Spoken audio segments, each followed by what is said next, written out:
The Eliezer says if one did not bring an instrument for circumcision before Shabbos, he should bring it on Shabbos exposed, and in times of danger he should cover it in the presence of witnesses. Furthermore, said Reb Eliezer, we may fell trees in order to make charcoal and to form an iron instrument. But Rabbi Akiva stated a rule: any work that can be done before Shabbos does not override Shabbos, but any work that cannot be done before Shabbos does override Shabbos. So that's actually a very important distinction. Hold on, let me just see. This is 18. This is right. Okay, hold on. Hello? Oh no, you're going ahead into the new Mishnah. Sorry, I got. Okay, go back to Perek Yud Ches, please. Perek Yud Ches has only got 3 Mishnahs. That's why I got confused. I knew we were starting in Mishnah Aleph of one, but you jumped ahead into the new ones. Anyway, let's start again in Yud Ches Aleph. Okay. Morning, Riley. Good morning.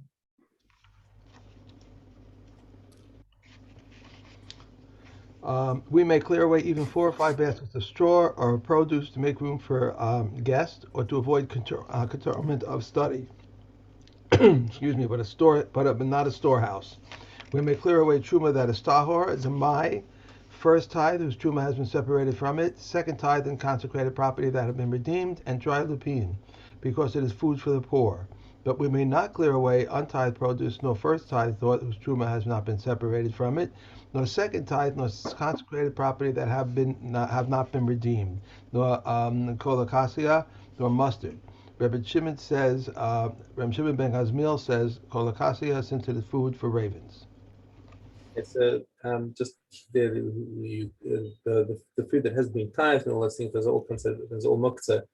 You can't tithe them on Shabbos. So once they come into Shabbos untithed, then they are unusable. Okay. Right. Bundles of straw and bundles of wood, bundles of twigs. If one prepared them on Shabbos Eve, if one prepared them for animal food, one may move them. If not, one may not move them. One may overturn a basket in front of the chicks so that they can climb on and climb off of it. Likewise, with regard to a hen that fled, one may push it until it re-enters. One may help calves and foals to walk, and a woman may help her son to walk. Rabbi Yehuda says, when is it permitted? When her son picks 1 foot up and puts 1 foot down by himself. However, if her son was dragging his feet, it would be prohibited. Right, because you only say chai unless says that's if he's actually capable of walking. So you can help a child who's learning to walk in the Rosh Hashanah because he's able to put 1 foot in front of the other. But if the child can't yet walk, and you're saying, "Well, look, my child's walking," dragging him along. No, that doesn't work. Okay. Sorry, it's over here. Okay, we may not assist an animal in delivering its young on Yom Tov, but we may assist a woman on childbirth on Shabbos, but we may call a midwife from place to place for her. We may desecrate Shabbos on her behalf. And we may tie the umbilical cord.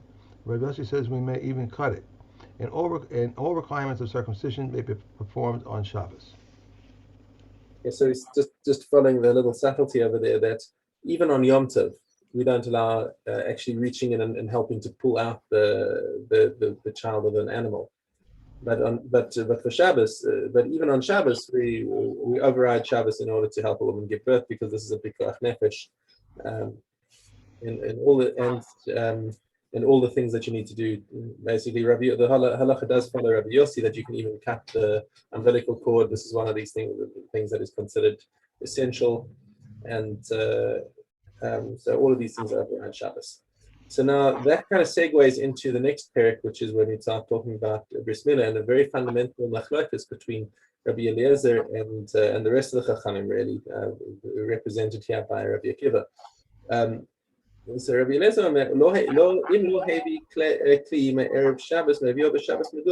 so if he didn't bring the milah knife, basically.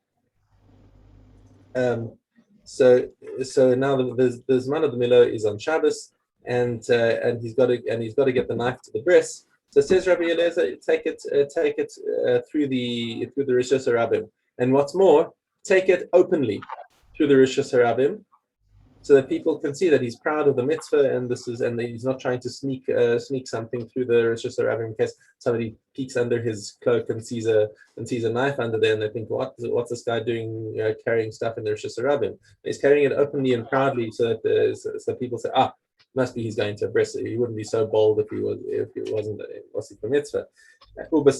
And in times of danger, when the Romans or the Greeks were persecuting Jews, and it was dangerous to show off that you were about to perform a bris milah. Then he's allowed to carry it concealed, but he must conceal it in front of two witnesses to say, look, I'm not just carrying in the Rosh Hashanah, I'm doing this for a milah. Odamar Rabbi Eliezer, furthermore, he says, if you don't have a knife or whatever, the knife broke on, or you just didn't prepare it, then you can do everything you need to for the knife on Shabbos even. You can even cut down trees, break branches off, so that you can make a fire in order to create a blade. And this is all legitimate for the needs of the milah on Shabbos, says Rabbi Eliezer. Lalama Rabbi Akiva, but Rabbi Akiva disagrees. He says this is your rule. If you could have done the melacha before Shabbos, then you can't violate the Shabbos in order to do it. So, for example, carrying the knife through the Rosh Hashanah, that's not legitimate. You could just leave it there before Shabbos, or making the blade. All of these things can be done before Shabbos. You cannot do this on Shabbos. Okay, the bris itself, obviously that you have to do on the Shabbos. So that's the Shabbos. But all the other actions that Rabbi Eliezer is talking about, Rabbi Akiva says, sorry, that we don't get a blanket heter to violate Shabbos just for the milah. Okay. Mishna base osin kol tzorchei milah b'Shabbos. You can do all of the things that you need to do for milah on Shabbos. Eliezer, I'm getting a lot of feedback from you. Have you got that funny setting of yours that you need to? I shut it off. Is it better? Let's see. Okay, so sounds better. Okay, so you can do all the tzorchei milah on Shabbos. Mohalin, you can actually do the milah. Porin, the priya is breaking open. There's a membrane that's under the foreskin, which also gets done. Actually, usually gets done just before the milah. Motzatzin, and you can also suck a little bit of blood away from the milah. V'nosnin aleha isplanis v'chamon, and you can place on it a bandage and cumin in order to help heal the wound. Imlo shachat me'erev Shabbos, if he hadn't ground the cumin from before Shabbos, lo es b'shina v'nosen, then you can't grind it in the normal way. This is obviously not like Rabbi Eliezer. Rabbi Eliezer would say, hey, you need it for the milah, go ahead, do it, whatever you need to. This is according to the Chachamim as represented by Rabbi Akiva. So now, in order to get the cumin, you have to actually chew it in your teeth in order to get it into the right consistency, and then you can take it out.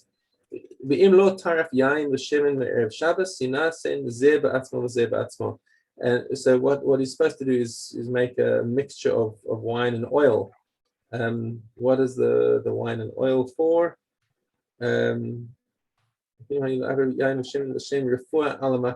Also to place on the milah. Apparently, this was part of the treatment for the milah. Yeah, then he has to put them on separately. And also the bandage that you're going to put around it. You can't cut that now on Shabbos. You should have done that before Shabbos. That's one of the things that could have been done before. But if he finds that he doesn't have such a bandage, then he can take some other kind of small cloth and wrap it around the milah. If he hadn't prepared before Erev Shabbos, korech al etzba'o maybe. So if he forgot to carry it across, but he's got it back in his house, so he can wrap it around his finger and bring it. In other words, we're saying it's like a derech malbush, as if it's an article of clothing. in order to change the derech of hotzah from Yom Tov. So he's not just putting it in his pocket or in his tool bag. He's kind of wearing it. But even if you're coming from a different rishos,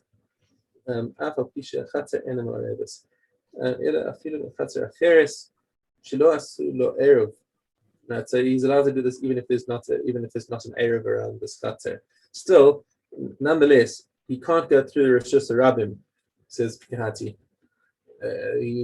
Obviously, he's bringing from the Gemara that he can't bring from the rishos rabbim. It's actually not from the Gemara. This is the opinion of the Magen Avram and Tosfos Rabbi Akiva Eiger. But there are those who hold that even through the rishos rabbim he's allowed to bring it, and that's the opinion of the Ran and the Ramban and the Meiri. Okay. Mishna Gimel. Now, furthermore, the treatment for the cotton. This is with warm water. Now, normally, if you have water that was warmed before Shabbos, you're allowed to use it only for washing your hands, face, and feet. We don't want people to get into the habit of getting into a whole big bath story. Even if the water was warmed up before Shabbos. We say, okay, so if you've got warm water, you can do just hands, face, and feet. So now for the baby, because this is part of his refuah, this is part of his treatment for the miller. You can even wash him with warm water on Shabbos. Bein lifnei mila, bein la'achar mila, whether it's before or after the mila, because both of them are for preparation and they're required for the mila. Umazalfin alav biyad, and you can sprinkle it on him with your hand of a loba kli, but you can't use any kind of specialized kli to do this. Rabbi Elazar ben Azariah omer marchitzin es hakatan b'yom hashlishi shechal yos l'Shabbos. Not only if the mila is on Shabbos itself, but even up to the third day. Right? Why? This is in reference to the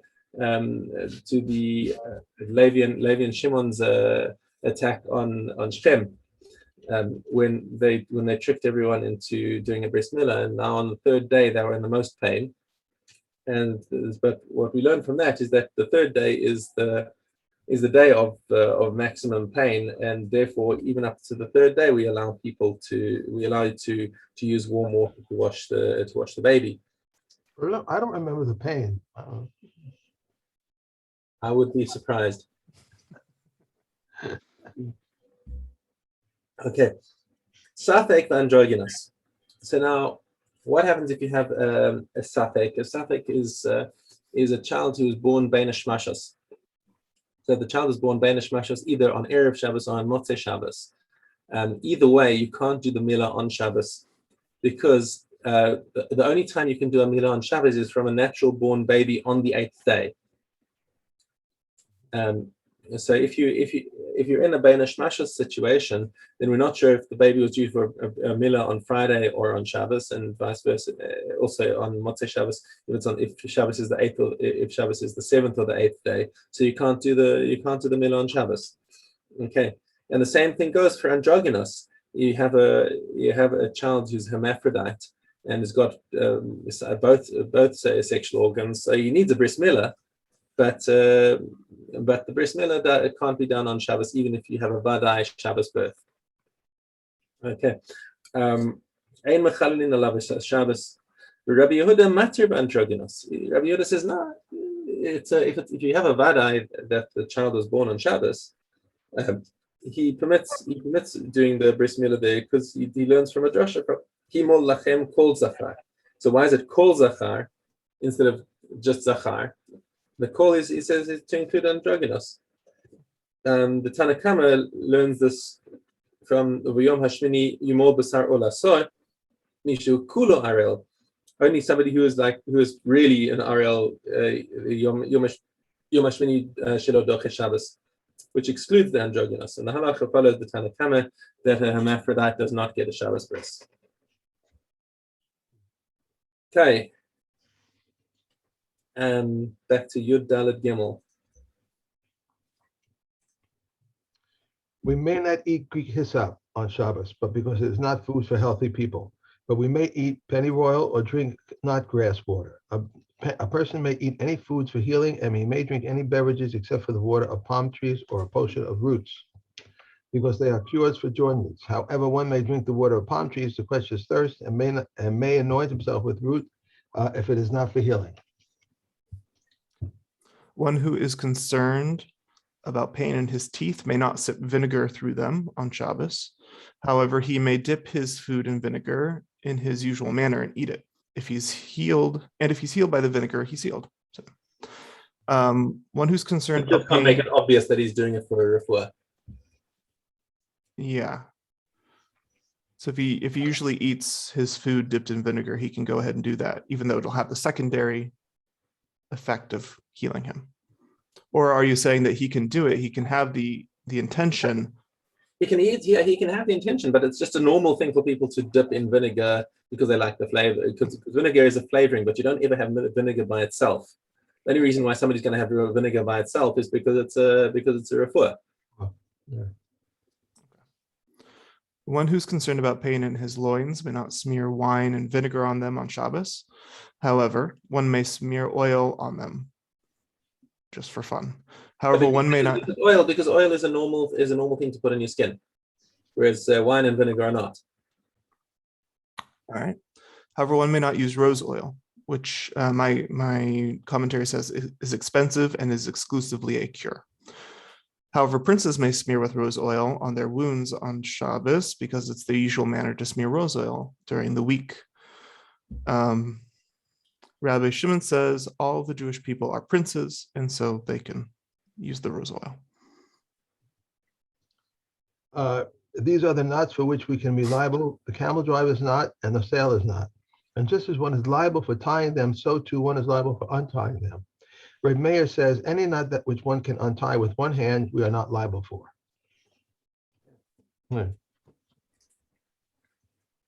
Right? That was Purim, it. yeah, that's good. Purim, Perek Daled, Mishnah Aleph. Okay, the hermaphrodite is in some ways like a man, and in other ways like women. In other ways, he's like men and women, and in other ways, he's neither men nor women. That's just purely introduction. Yep. Base. How is he like women? He conveys uncleanliness with the red like women, and the women he may not, and like women he may not be alone with men. And like women, he does not impose the Yibum obligation, and like women, he does not share with the sons, and like women, he does not eat of the holy things of the temple. And his mother observes the unclean blood days like females, and like women, he is ineligible to give testimony, and like women, he is subject to the illicit intercourse. He is disqualified from eating truma. Well, that's weird. Mine has them switched. Oh yeah. So mine starts off with men. Starts off with On my version, base is kitzad shaveh anashim. yes, that's right. So what did I actually missed what Eliezer said? Did you say that did you say the I women? said all the women ones. Oh, okay. That's curious. That's Eliezer. That was base for you? Base. Yeah. Huh. That's my gimel. Okay, so hold on. So hang on. What did you say? Did you just give all the things about the women? Yeah. So how is he like men? That's Daled base. Okay, so give us how is he like men again? Okay, how is like men? He conveys uncleanliness with the white like men and dresses like men. And like men, he takes a wife but does not take in a wife. And his mother observes on his account the clean blood days like for males. I think I read the wrong one. And like men, he may not be alone with women. And like men, he is not maintained together with the daughters. And like men, he may not transgress the law of you shall not round. And neither you mar the corners of your beard. And you shall not defile yourself for the dead. And he is liable to all the commandments of the Torah like men. Okay. So gimel for the women again, quickly. And in what ways is he like women? He causes impurity with red discharge like women. He must not be secluded with men like women. He doesn't make his brother's wife liable for yibum. and he does not share in the inheritance with the sons like women. And he cannot eat most holy sacrifices like women, and at his birth, his mother counts the blood of her impurity like they do when they give birth to a girl.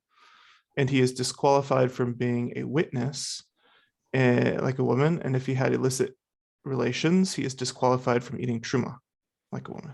So basically, the rule is with the hermaphrodite that we go to chumrah on everything.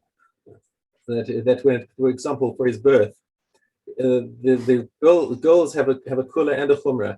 That they have a longer nida period of 14 days, but then they also tower. The mothers also tower up to 80 days. Whereas for a boy, both of these periods are halved.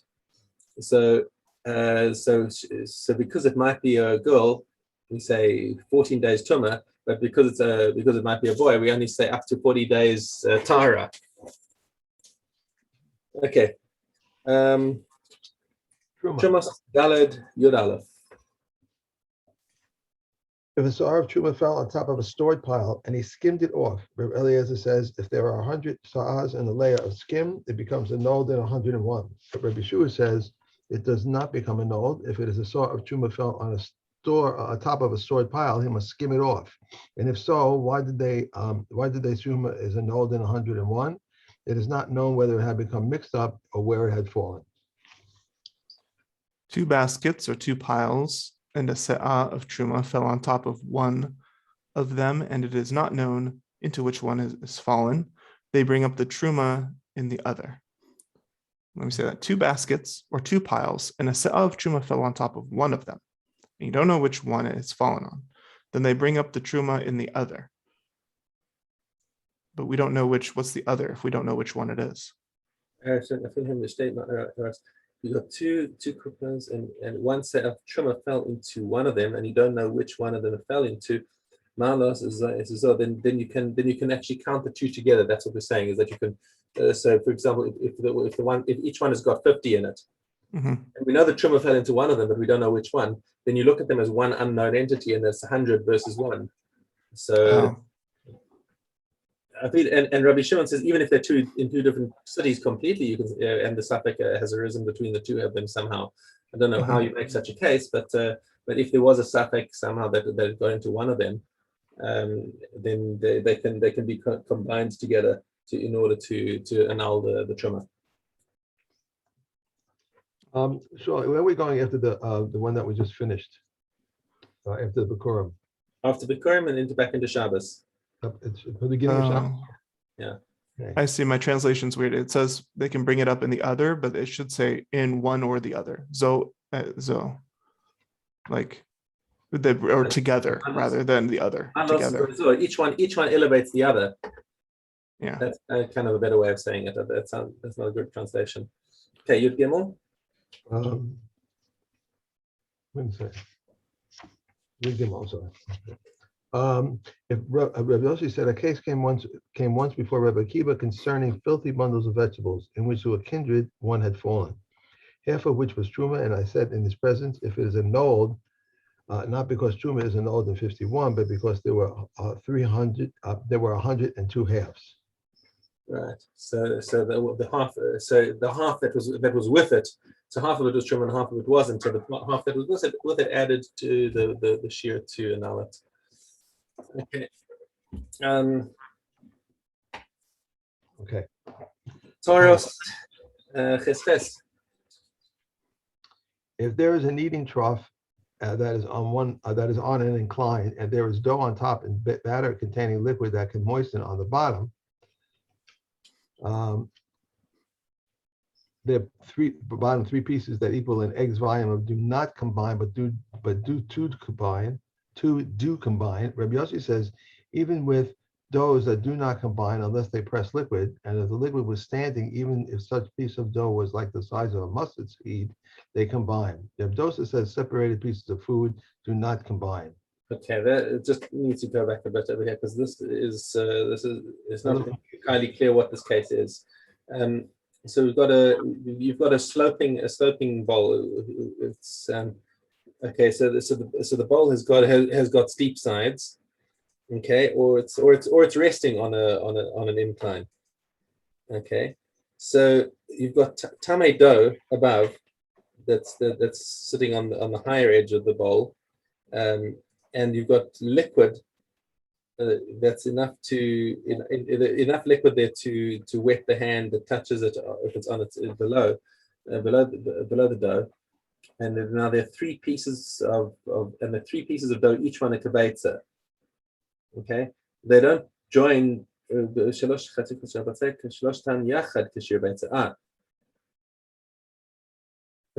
three pieces are each one is a third of a beitza. Okay, do they join together to be matame the liquid that's underneath them, so that it should be so that the liquid now is going to be matame the bowl. Is that because the liquid was soaked up by 2 out of the 3? Right, and we say it's not it isn't matame because it's touching a piece that's not that's less than a kibetza. Okay. But if there are 2, then they do join. So why do they join if there are 2?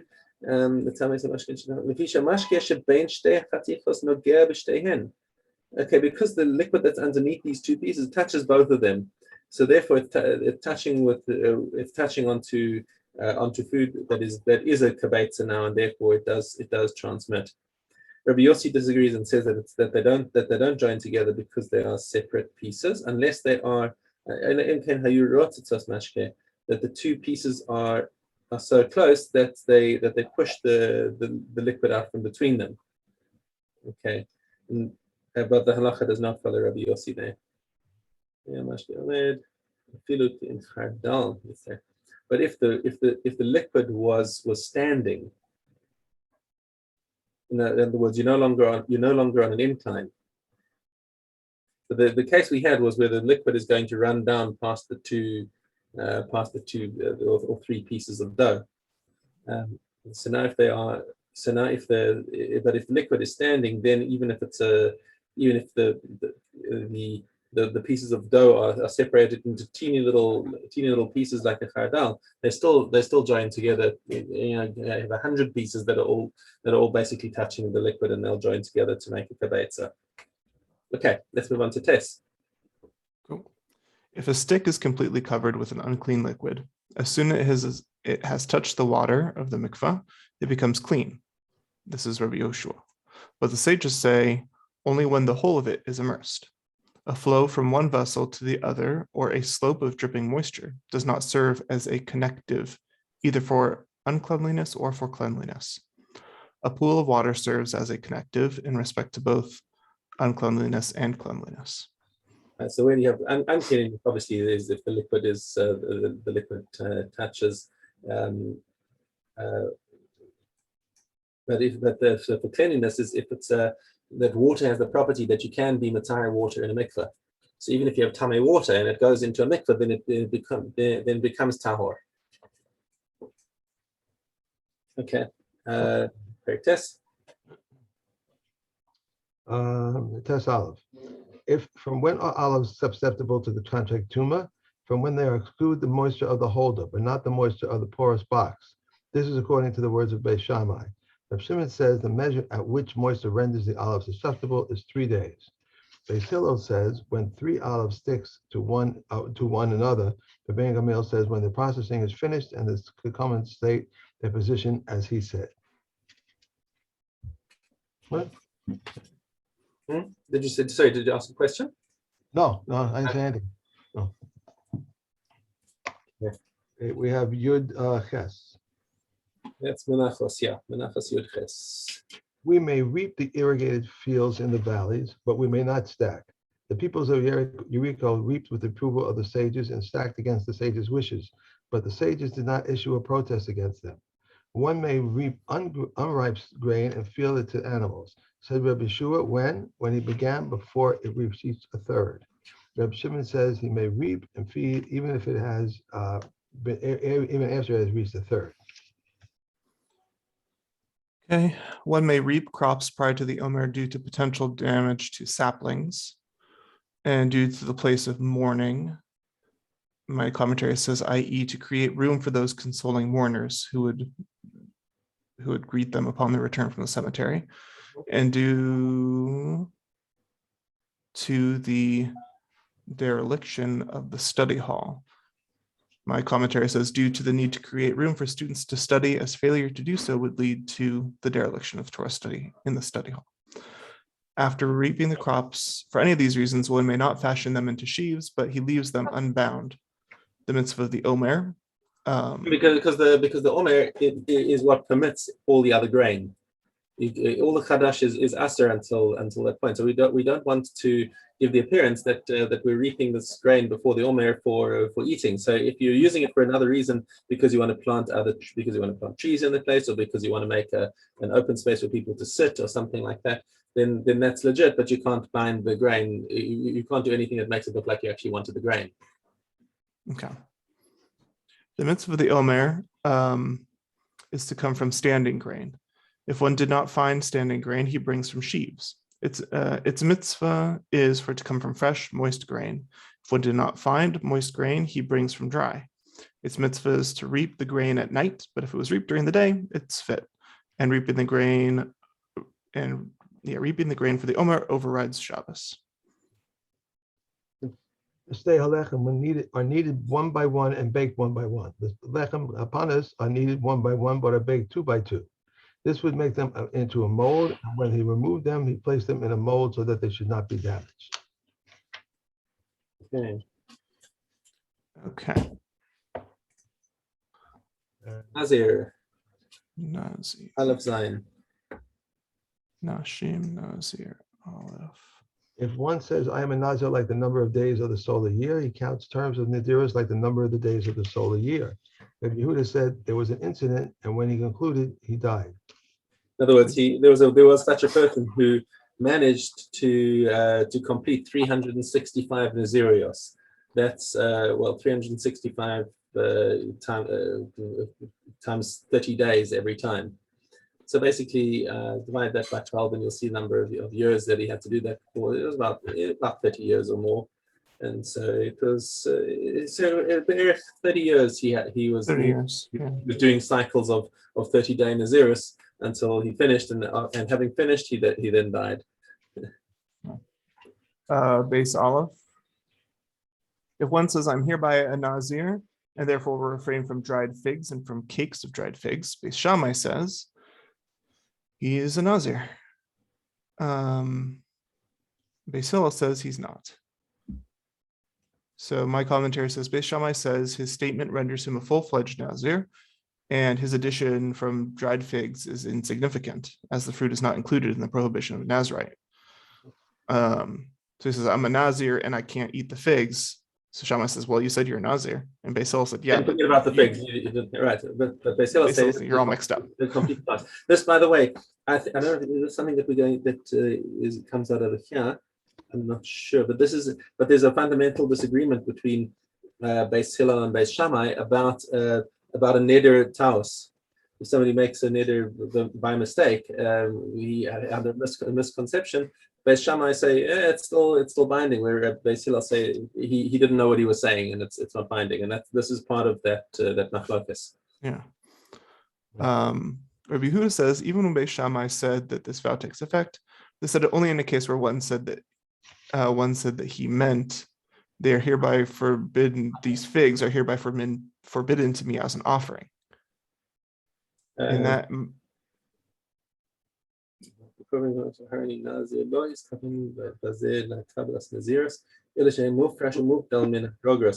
it's, in other words, so Rabbi Yehuda is saying, reinterpreting Beis Shammai as saying that you've got it wrong. It's not that he makes himself a Nazir; it's that they say that he is now basically taken effectively a neder from the figs. So they say it's not Naziris that they say that he's chayav in. It's the neder from figs that he's chayav in. It's like he said, I am a Nazir. I am like a Nazir unto figs, or something like that. Exactly. I'm like a Nazirite unto figs, and they say, well, Beis Hillel say that means nothing, and Beis Shammai say no. It's like saying that they're like a korban to me. Okay. Beis. If he said, this cow said, I am a Nazir if I stand up, or this door said, I am a Nazir if I open, Beis Shammai says he is a Nazir. But Beis Hillel says he is not a Nazir, and Rabbi Yehuda said even what Beis Shammai said, they did not say except for one who says, this cow for me is a sacrifice if it stands up. Okay, so it's like a guy is getting frustrated with the cow who's not getting out of the way. And it's clearly saying like I'm a Nazir if I can't get this cow to move, and he can't get it to move. So but it's just his choice of words over here that Beis Shammai are saying that it sounds like he's saying that he's taking on a Nazirus himself, and Beis Hillel say it's nothing. And again, Rabbi Yehuda is reinterpreting it to say that it's like this cow is like a korban to me if I can't get it to move. Okay, that's it for today. Okay. Okay. All right. So tomorrow, I mean, with Erev Rosh Hashanah, we're probably going to start late. I don't know. It's completely unpredictable what time we're going to get to start because we're also going to have Taras Nadarim afterwards. So yeah, that's. I'll just be in touch when I'm on my way home, and I'll. Okay. All right. Thank you, everyone. Have a great day. That should come. Everyone. Bye.